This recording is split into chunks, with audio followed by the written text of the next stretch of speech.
अधिकारी के पीए को गोली मारकर मौत के घाट उतार दिया गया। हमलावरों ने पहले एक कार से पीए चंद्रनाथ रथ की गाड़ी को आगे से रोका, दूसरी तरफ बाइक पर आए हमलावरों ने ताबड़तोड़ फायरिंग की, गोलीबारी शुरू कर दी गई। पुलिस के मुताबिक पीए चंद्रनाथ की गाड़ी पर 14 से ज्यादा राउंड फायरिंग की गई है, जिसमें उनको 4 गोली, उनके ड्राइवर को 3 गोलियां लगी। सुवेंदु के पीए चंद्रनाथ की मौके पर जान चली गई, उनके ड्राइवर की हालत नाजुक बताई जा रही है।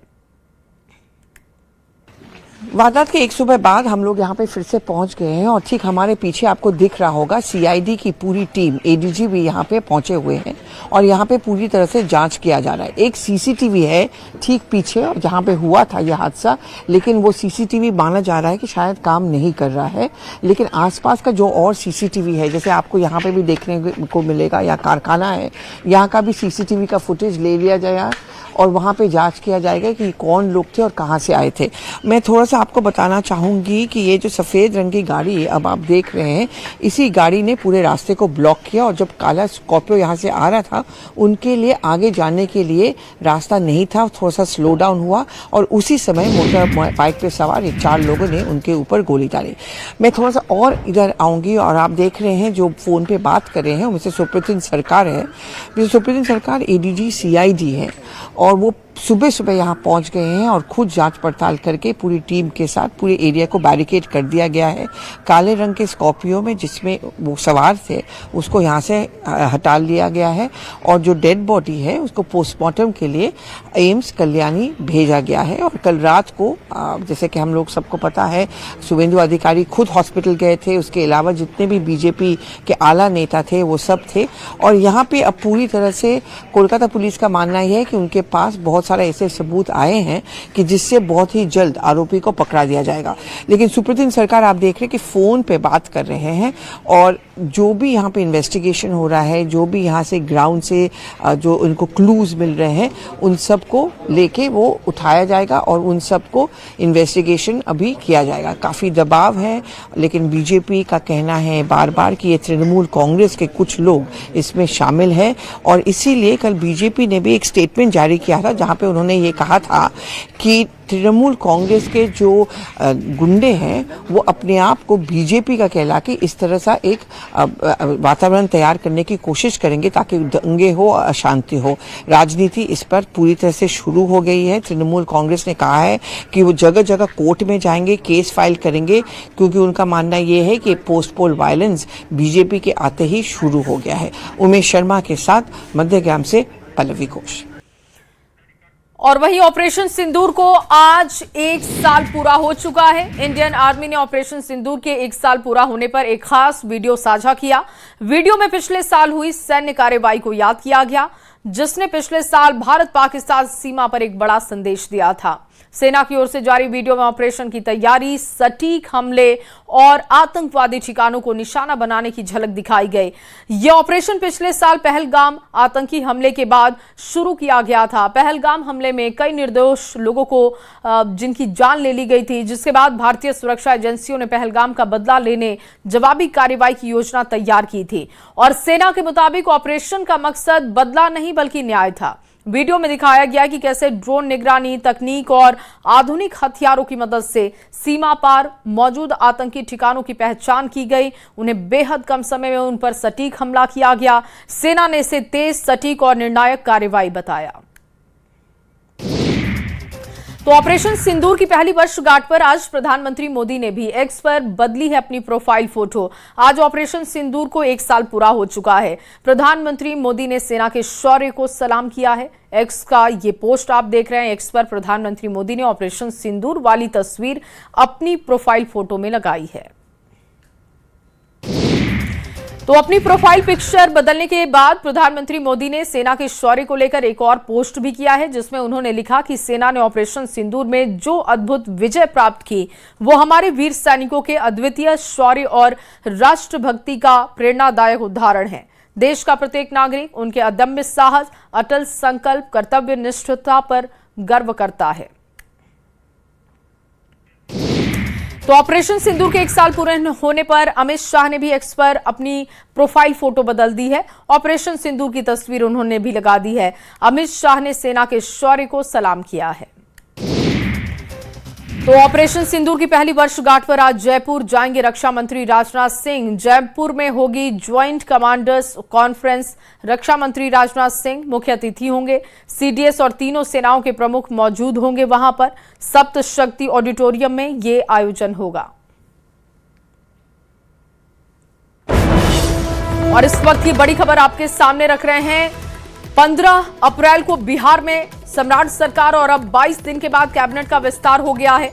जी हां, पटना के ऐतिहासिक गांधी मैदान में सम्राट की विराट टीम ने आकार ले ली है। जेडीयू से 13 मंत्रियों ने शपथ ग्रहण की। आज कुल मिलाकर 32 मंत्रियों ने शपथ ग्रहण की है। एलजेपी आरबी से 2 मंत्री बनाए गए। आरएलएम और हम से एक मंत्री बनाए गए हैं और कुल 32 मंत्रियों ने आज शपथ ग्रहण की है। ये तस्वीरें हम आपको दिखा रहे हैं। जिन तमाम मंत्रियों ने आज शपथ ग्रहण की उनकी तस्वीरें आप देख रहे हैं। श्रवण कुमार, विजय कुमार सिन्हा, दिलीप जायसवाल, निशांत कुमार, लेशी सिंह, रामकृपाल यादव, नीतीश मिश्रा, दामोदर रावत और इसके अलावा संजय सिंह टाइगर, अशोक चौधरी, भगवान सिंह कुशवाहा, अरुण शंकर प्रसाद, मदन सहनी, संतोष कुमार सुमन, रमा निषाद, रत्नेश सदा। इसके अलावा देखिए कुमार शैलेंद्र, शीला मंडल, केदार प्रसाद गुप्ता, लखेंद्र सिंह और सुनील कुमार, श्रेयसी सिंह, जमा खान, नंदकिशोर राय, शैलेश कुमार, प्रमोद कुमार, श्वेता गुप्ता, मिथिलेश तिवारी, रामचंद्र पासवान, संजय कुमार सिंह, संजय कुमार और दीपक प्रकाश ने शपथ ग्रहण की। उस वक्त की ये तस्वीरें हम आपके सामने रख रहे हैं। मुख्यमंत्री सम्राट चौधरी, 2 डिप्टी सीएम विजय चौधरी, विजेंद्र प्रसाद यादव को मिलाकर सरकार की एक जंबो टीम तैयार हो चुकी है। नई कैबिनेट में जातीय समीकरण का पूरा ख्याल रखा गया। साथ ही इस कैबिनेट में 7 नए चेहरों को जगह दी गई। सम्राट की विराट टीम में 5 महिलाओं की भागीदारी हुई है, जिनकी तस्वीरें हम आपको सामने दिखा रहे हैं लगातार। ये देखिए तमाम वो मंत्री जिन्होंने आज शपथ ग्रहण कर ली है। अब इनका पोर्टफोलियो बटेगा, किसको क्या जिम्मेदारी मिलेगी वो भी हम आपके सामने रखेंगे। फिलहाल आप सम्राट की विराट टीम की तस्वीरें देख रहे हैं। तो सम्राट कैबिनेट का विस्तार हो चुका है। कुल 32 मंत्रियों ने शपथ ग्रहण की है, जिनकी तस्वीरें हम आपको दिखा रहे हैं। ये शपथ ग्रहण के दौरान जब पद और गोपनीयता की शपथ ली जा रही थी, वही तस्वीरें हम आपके सामने रख रहे हैं। कुल 32 मंत्रियों ने शपथ ग्रहण की और बीजेपी कोटे से 15 मंत्रियों ने शपथ ग्रहण की। इसके अलावा देखिए जेडीयू से 13 मंत्रियों ने शपथ ग्रहण की है। एलजेपी आरबी से 2 मंत्री बनाए गए हैं। हम और आरएलएम की तरफ से एक मंत्री कैबिनेट में शामिल किए गए हैं। और कुल मिलाकर आपको बता दें कि सीएम प्लस 34 मंत्री 22 दिन के बाद कैबिनेट का विस्तार हुआ। 15 अप्रैल को सम्राट सरकार बनी थी। अब कैबिनेट का विस्तार, क्योंकि कैबिनेट विस्तार के लिए पहले ही ये जानकारी दी गई थी कि जब बंगाल के नतीजे आ जाएंगे उसके बाद बिहार में मंत्रिमंडल का विस्तार होगा। अब 9 तारीख को बंगाल में मंत्रिमंडल और इसके अलावा सरकार का शपथ ग्रहण होगा। उससे पहले बिहार में मंत्रिमंडल का विस्तार हो चुका है। एक मैसेज दिया जा चुका है। आज प्रधानमंत्री नरेंद्र मोदी भी पहुंचे। उन्होंने एक रोड शो किया। एयरपोर्ट से लेकर गांधी मैदान तक रोड शो करते हुए शक्ति का प्रदर्शन। इसके अलावा आपको बता दें कि जनता का अभिवादन किया गया, उनका आभार जाहिर किया गया। एक बड़ा मैंडेट बिहार में मिला। बिहार के बाद बंगाल में भी प्रचंड जीत सरकार की हुई है और उससे पूरा का पूरा एनडीए गदगद है। और ऐसे में अब बिहार में मंत्रिमंडल का विस्तार हो चुका है। और मंत्रिमंडल विस्तार के बाद आपको बता दें कि अब ये जो तस्वीर आप देख रहे हैं ये गांधी मैदान की ही तस्वीर है। और रामकृपाल यादव, नीतीश मिश्रा, दामोदर रावत, संजय सिंह, ये तमाम मंत्रियों ने शपथ ग्रहण की। फिलहाल ये जो तस्वीर आप देख रहे हैं, जब गांधी मैदान में शपथ ग्रहण का कार्यक्रम हो रहा था उसी वक्त जब अमित शाह सबसे पहले मंच पर पहुंचे, वो तस्वीर देखिए। एक एक करके नेताओं से वो मिले। नितिन नवीन, जेपी नड्डा, तमाम जब नेता पहुंचे मंत्रिमंडल विस्तार के लिए, वो तस्वीर आप देख रहे हैं। प्रधानमंत्री मोदी गमछा लिए हुए मंच पर जब पहुंचे, वो तस्वीर हम आपको दिखा रहे हैं। सम्राट चौधरी की तस्वीर देखिए, वो भी पहुंचे, हाथ हिलाकर जनता का उन्होंने अभिवादन किया। नीतीश कुमार जो कि प्रदेश के पूर्व मुख्यमंत्री रहे, जब वो भी पहुंचे तो जमकर उनका स्वागत किया गया। शपथ ग्रहण समारोह के मंच पर प्रधानमंत्री मोदी नीतीश कुमार को गले लगाकर उनका सम्मान करते हुए, उनका अभिवादन करते हुए दिखाई दी हैं। ये तमाम तस्वीरें आपको दिखा रहे हैं। अब ये रोड शो की तस्वीरें भी आपके सामने रख रहे हैं। सम्राट कैबिनेट की विस्तार के साक्षी बने हैं। प्रधानमंत्री नरेंद्र मोदी ने पटना में रोड शो किया और इस दौरान प्रधानमंत्री को देखने के लिए सड़क किनारे समर्थकों की भारी भीड़ जमा हो गई। कार्यकर्ताओं ने प्रधानमंत्री मोदी पर खूब फूल बरसाए हैं। शपथ ग्रहण समारोह के मंच पर प्रधानमंत्री मोदी नीतीश कुमार को गले लगाते हुए देखे गए।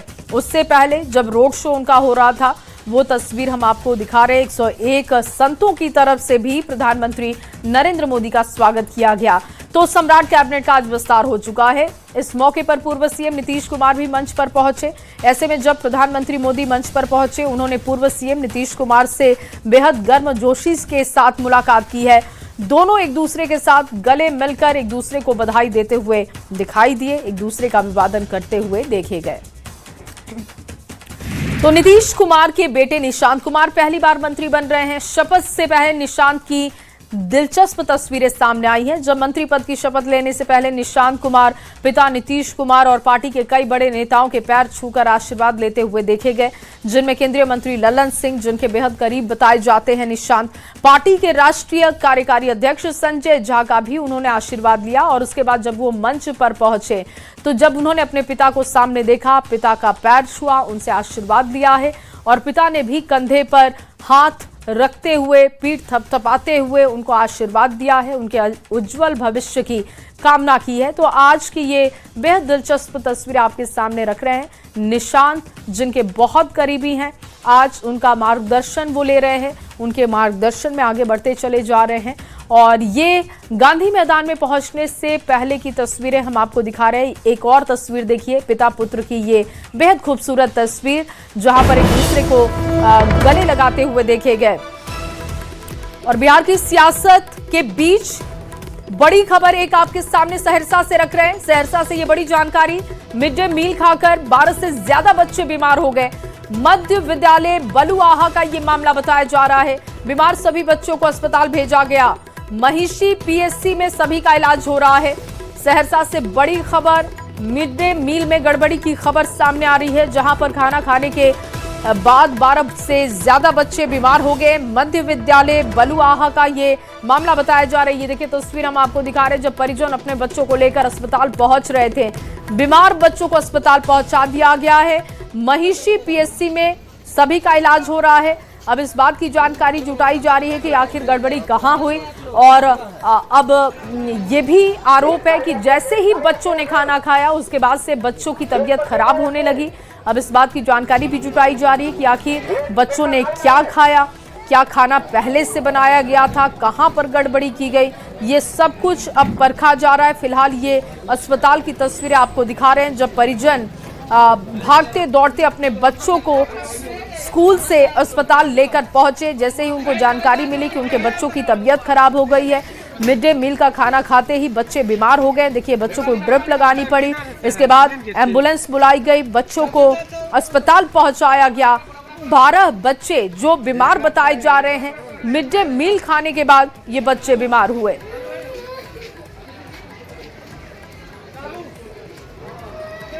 तो मध्य विद्यालय बलुआहा का मामला आपको बता रहे हैं। बीमार बच्चों को अस्पताल भेजा गया। सहरसा से ये बड़ी खबर, बीमार बच्चों को हॉस्पिटलाइज करवाया गया है और सभी को डॉक्टर्स की निगरानी में रखा गया है।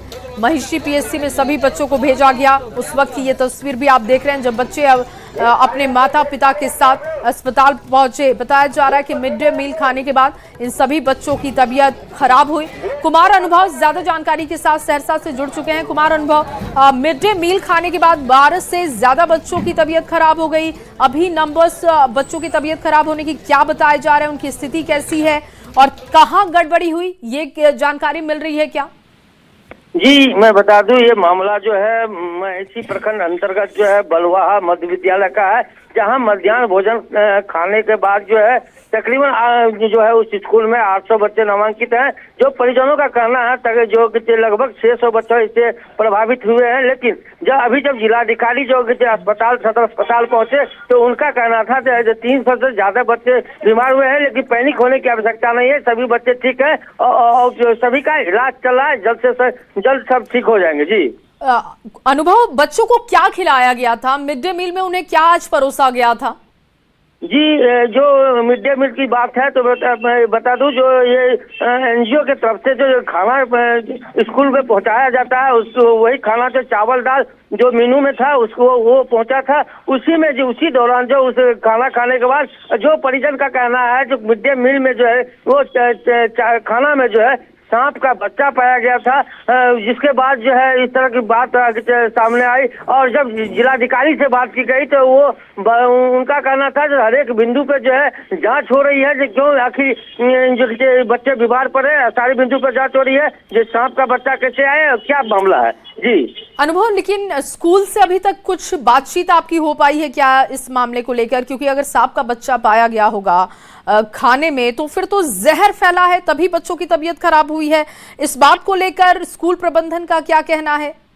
नहीं, स्कूल प्रबंधन की जहाँ तक बात है, जो स्कूल से जो है मेरी बात नहीं हो पाई। हालांकि जो है हम जो जिला शिक्षा पदाधिकारी है उनको हम 2 बार फोन किए, उन्होंने फोन उठाना मुनासिब नहीं समझा। और उनका जो है वो अस्पताल, जो सदर अस्पताल थे, वहाँ भी वो मौजूद नहीं थे, ताकि उनसे जो है आगे की बात हो सकती। और अनुभव, कितने बच्चों ने ये मिड डे मील खाया था? 12 बच्चे अभी बीमार हैं जो बताया जा रहा है, क्या ये आंकड़ा अभी बढ़ा है? कितने बच्चों ने खाना खाया था, ये कुछ सामने आ रहा है? नहीं, ये सिर्फ 12 बच्चे की बात नहीं, मैं बता दूं, ये जो जिलाधिकारी का कहना है 300 से ज्यादा बच्चे थे, और जो परिजन है उनका कहना है जो तकरीबन 800 बच्चे उसमें नामांकित हैं, और उसके बाद जो है जो लगभग 600 बच्चे जो है बीमार पड़े हैं। हालांकि जिलाधिकारी 300 बच्चे ही 315 बच्चे बता रहे हैं, लेकिन हाँ, ये जो है आंकड़ा क्या है, ये जिलाधिकारी का जो कहना है 315 ही बच्चे बीमार पड़े हैं। जी, तो अभी हॉस्पिटल महिषी पीएचसी जहां पर बच्चों को भर्ती कराया जा रहा है अनुभव, वहां पर कितने बच्चे पहुंचे हैं, इसकी पुष्टि हो रही है क्या? नहीं, प्राथमिक स्वास्थ्य केंद्र में जो बच्चे हैं अभी, हालांकि वहाँ पे अब कम ही बच्चे हैं, लगभग बच्चे जो है मॉडर्न अस्पताल, सदर अस्पताल आ चुके हैं, और यहाँ पे जो उनका जो है इलाज चल रहा है। जी, का तमाम जानकारी के लिए। तो देखिए, मिड डे मील में खाना खाने के बाद बच्चों की तबीयत खराब हुई, लेकिन कहा जा रहा है, जैसा कि रिपोर्टर भी बता रहे हैं, कि बच्चों को एनजीओ की तरफ से खाना मेन्यू जो था, मेन्यू के हिसाब से चावल दाल परोसा गया, लेकिन जो परिजन है उनका कहना है कि खाने में सांप का बच्चा मरा हुआ पाया गया, जिसके बाद ये जो खाना बच्चों को परोसा गया, बच्चों ने खाया, बच्चों की तबीयत खराब हुई। और ये संख्या सिर्फ 12 नहीं है, जैसा कि अनुभव भी बता रहे थे, उनका कहना है कि वो बात करने की कोशिश कर रहे हैं स्कूल प्रबंधन से, लेकिन पुष्टि नहीं की जा रही है। लेकिन ये संख्या बहुत ज्यादा है, सिर्फ 12 बच्चे नहीं बल्कि इससे कहीं ज्यादा बच्चों ने मिड डे मील खाया, उसके बाद उनकी तबीयत खराब हुई। महिषी पीएचसी में बच्चों को भर्ती करवाया गया, जहां पर संख्या 12 है, लेकिन अलग अलग जो प्राइवेट अस्पताल हैं और क्लिनिक हैं वहां पर भी बच्चे एडमिट कराए गए हैं। लेकिन ये सब कुछ साफ होगा जब आधिकारिक तौर पर बयान सामने आएगा। तो खबर भागलपुर से, जहां बिजली का तार चोरी करते हुए एक युवक को लोगों ने रंगे हाथों पकड़ लिया। घटना शाकचक थाना क्षेत्र के शिवपुरी कॉलोनी की है। सूचना मिलते ही पुलिस मौके पर पहुंची, युवक को हिरासत में लेकर थाने चली गई।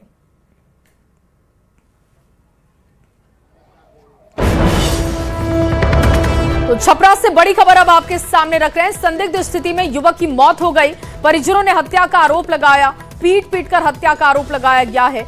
मशरक थाना क्षेत्र के बेन छपरा गांव की ये घटना बताई जा रही है, जहां पर संदिग्ध स्थिति में युवक की जान गई है, परिजनों ने हत्या का आरोप लगाया है। उनका कहना है कि पीट कर उनके बच्चे की जान ले ली गई। और अगली खबर मुंगेर से, जहां हल्दी की रस्म के दौरान दूल्हे को सांप ने डस लिया। घायल अवस्था में उसे इलाज के लिए अस्पताल भेजा गया, लेकिन इलाज के दौरान दूल्हे की जान चली गई। ये पूरा मामला असरगंज थाना क्षेत्र के बड़ी कोरियन गांव का बताया जा रहा है। मृतक का नाम नीरज कुमार था, जिसकी शादी बेलहर थाना क्षेत्र के नाबाडीह गांव में तय हुई थी और बुधवार की रात में हल्दी की रस्में चल रही थी। इसी दौरान नीरज मोबाइल पर बात करने के लिए घर से बाहर अंधेरे में निकला, तभी उसे सांप ने डस लिया। और अब कटिहार से खबर आपके सामने रख रहे हैं, जहां पर पानी की धार में चचरी पुल बह गया है, जिससे लोगों की परेशानी बढ़ चुकी है। आवागमन पूरी तरीके से वहां पर बाधित है और स्थानीय लोगों का आवागमन जब बंद हुआ है तो उनकी परेशानी बढ़ी है। घटना के दौरान 2 बाइक के साथ ही कुछ लोग नदी में जा समाये। लेकिन स्थानीय लोगों की तत्परता और सूझबूझ की वजह से सुरक्षित इन्हें बाहर निकाल लिया गया। ये तस्वीरें आप देख रहे हैं, चचरी पुल जो कि पानी में समा चुका है। उस वक्त लोग इस पर आवाजाही कर रहे थे, एक बाइक और कुछ लोग जो कि नदी में जा समाये जैसे ही ये पुल टूटा। लेकिन गनीमत रही कि वहां पर स्थानीय लोग मौजूद थे और उन्होंने तत्परता दिखाते हुए इन दोनों ही लोगों को बाहर निकाल लिया है। बाइक भी बाहर निकाल ली गई है। एक बड़ा हादसा टला है। घटना बारसोई प्रखंड के तारापुर घाट की है। अररिया से बड़ी खबर अब आपके सामने रख रहे हैं। युवती की गोली मारकर हत्या की गई। प्रेम प्रसंग में गोली मारकर मौत के घाट उतार दिया गया। 17 साल की चांदनी की गोली मारकर हत्या कर दी गई। पड़ोस के युवक पर हत्या का आरोप लग रहा है। फारबिसगंज के घोड़ा घाट गांव की यह घटना आपको बता रहे हैं।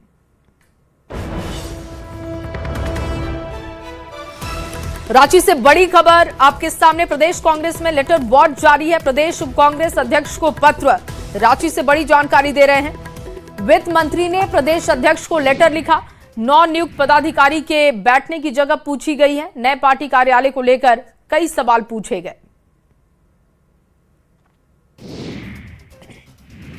और प्रदेश की कांग्रेस पार्टी की अंतर्कलह खुलकर लगातार सामने आ रही है। आए दिन कोई ना कोई नया विवाद सामने आ जाता है और इसी कड़ी में वित्त मंत्री ने प्रदेश कांग्रेस के खिलाफ मोर्चा खोल दिया।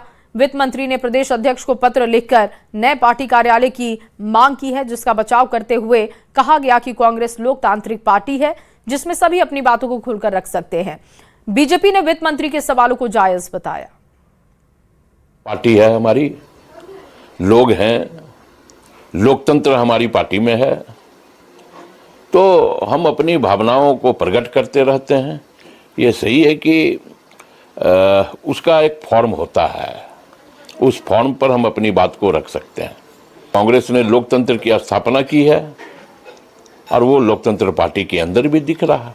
मेरा मानना है कि वित्त मंत्री ने जो मुद्दे उठाए हैं वो बिल्कुल सही मुद्दे हैं। बड़े नेता हैं वो। कांग्रेस सबसे पुरानी पार्टी है। यहाँ इंटरनल डेमोक्रेसी जब मर जाएगी तो ऐसी ही चीज़ें होंगी। और साहब बात तो सही कहा, 315 लोगों की जंबो जेट कमेटी है और कांग्रेस भवन में बैठने के लिए 30 लोगों की भी जगह नहीं है। और अब आपके सामने धनबाद से बड़ी खबर रख रहे हैं, जहां के भाकपा माले के जिला सचिव के घर पर बदमाशों ने बमबाजी की है और परिवार के सदस्यों से मारपीट करके दहशत फैलाई गई। ग्रामीणों के मौके पर पहुंचने पर बदमाश मौके से फरार हो गए। घटना की सूचना मिलते ही निरसा और सिंदरी विधायक मौके पर पहुंच गए। साथ ही एटी देवप्रभा आउटसोर्सिंग कंपनी के निदेशक भी उनके घर पहुंचे। घटना को लेकर बिंदा पासवान के भतीजे ने थाने में शिकायत दी। घटना को लेकर बिंदा ने बताया कि देर रात 20 से 25 बदमाश आए थे। बाहर बैठे लोगों पर हमला किया गया, मारपीट की गई। जब वहां पर हल्ला सुनकर जब लोग पहुंचे तो अपराधी मौके से फरार हो गए, लेकिन भागते भागते उन्होंने कई राउंड फायरिंग की। 11 साढ़े 11 बजे हमारे जिला सचिव बिंदा पासवान के घर में बमबाजी किया गया। कई 20 से 25 की संख्या में मोटरसाइकिल में लोग आके यहाँ हमारे साथियों से मारपीट करना, कट्टा से मार करना, और जब पूरी बस्ती जब निकल के आई तो उन लोगों को जानलेवा हमला कर। और चलिए इसी खबर